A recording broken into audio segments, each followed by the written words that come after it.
श्री गणेशाय नमः। जय हो भगवान रामचंद्र जी की। अध्यात्म रामायणे अरण्यकांडे चतुर्थः सर्गः। हिंदी अनुवाद। त्रुटियां ना हो या कम से कम हो इसका प्रयास रहेगा, किंतु यदि फिर भी हमसे त्रुटियां हो जाती हैं तो आप सभी गुणी श्रोताओं से हम क्षमा मांगते हैं।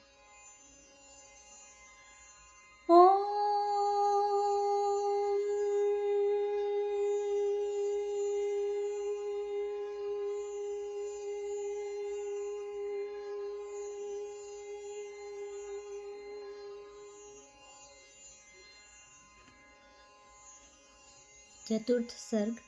पंचवटी में निवास और लक्ष्मण जी को उपदेश।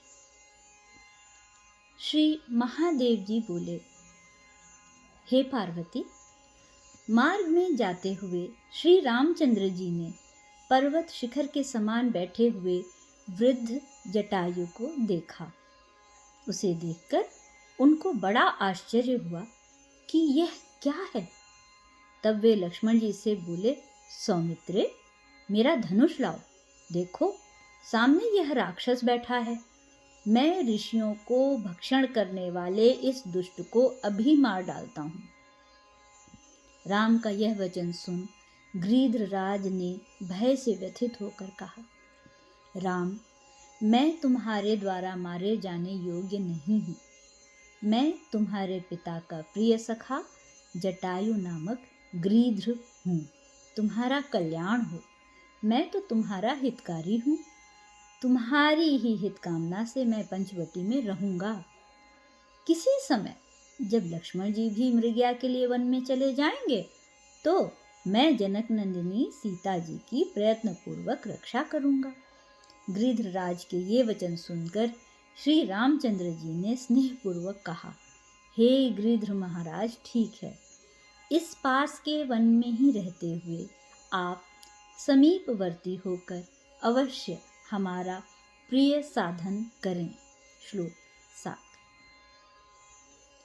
इस प्रकार अपनी सम्मति दे भगवान राम जटायु को आलिंगन कर भाई लक्ष्मण और सीता जी के सहित पंचवटी को गए।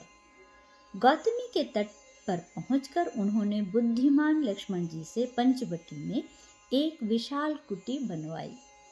वहां से सब गौतमी गंगा के उत्तर तट पर कदम्ब, पनस और आम्र आदि फल वाले वृक्षों से युक्त एक रोग रहित जन शून्य एकांत स्थान में बस गए। श्री रामचंद्र जी बुद्धिमान लक्ष्मण के सहित जनक आत्मजा सीता का मनोरंजन करते हुए उस देवलोक के समान सुरम्य स्थान में दूसरे इंद्र के समान सुखपूर्वक रहने लगे। राम सेवा में जिनका चित्त लगा हुआ है वे लक्ष्मण जी नित्य प्रति उन्हें कंद, मूल, फल लाकर देते और रात्रि के समय धनुष बाण लेकर चारों ओर अर्थात घूमकर रक्षा करते हुए जागा करते। वे तीनों ही नित्य प्रति गौतमी में स्नान किया करते थे। उस समय सीता जी उन दोनों के बीच में रहकर आया जाया करती थीं। लक्ष्मण जी प्रसन्नचित्त से नित्य प्रति जल लाकर भक्ति पूर्वक उनकी सेवा किया करते थे। इस प्रकार वे तीनों वहां सुख पूर्वक रहने लगे। श्लोक 15 तक। एक दिन लक्ष्मण जी ने एकांत में बैठे हुए परमात्मा श्री राम के पास जाकर नम्रता पूर्वक पूछा, भगवान, मैं आपके मुखार विंद से मोक्ष का अव्यभिचारी निश्चित साधन सुनना चाहता हूँ।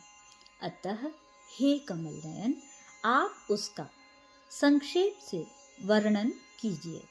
हे रघुश्रेष्ठ, आप मुझे भक्ति और वैराग्य से सना हुआ विज्ञान युक्त ज्ञान सुनाइए। संसार में आपके अतिरिक्त इस विषय का उपदेश करने वाला और कोई नहीं है।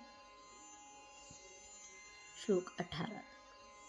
श्री राम जी बोले, वत्स सुन, मैं तुझे गुह्य से भी गुह्य परम रहस्य सुनाता हूँ, जिसके जान लेने पर मनुष्य तुरंत ही विकल्प जनित अर्थात संसार रूप भ्रम से मुक्त हो जाता है।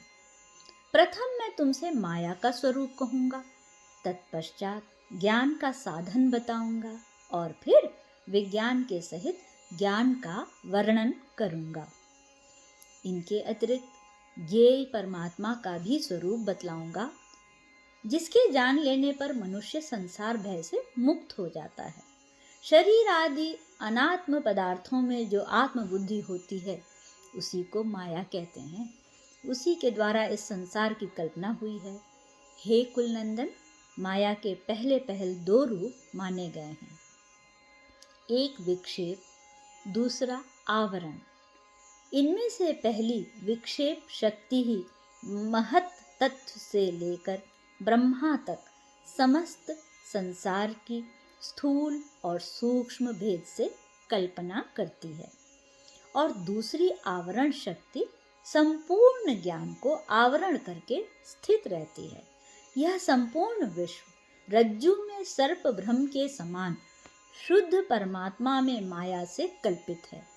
विचार करने पर यह कुछ भी नहीं ठहरता। मनुष्य जो कुछ सर्वदा सुनते, देखते और स्मरण करते हैं, वह सब स्वप्न और मनोरथों के समान असत्य हैं। शरीर ही इस संसार रूप वृक्ष का दृढ़ मूल है। उसी के कारण पुत्र कलत्रादि का बंधन है, नहीं तो आत्मा का इनसे क्या संबंध। 5 स्थूल भूत, 5 तन मात्राएं, अहंकार, बुद्धि, 10 इंद्रियां, चिदाभास, मन और मूल प्रकृति, इन सब के समूह कगों क्षेत्र समझना चाहिए। इसी को शरीर भी कहते हैं। श्लोक 29 तक।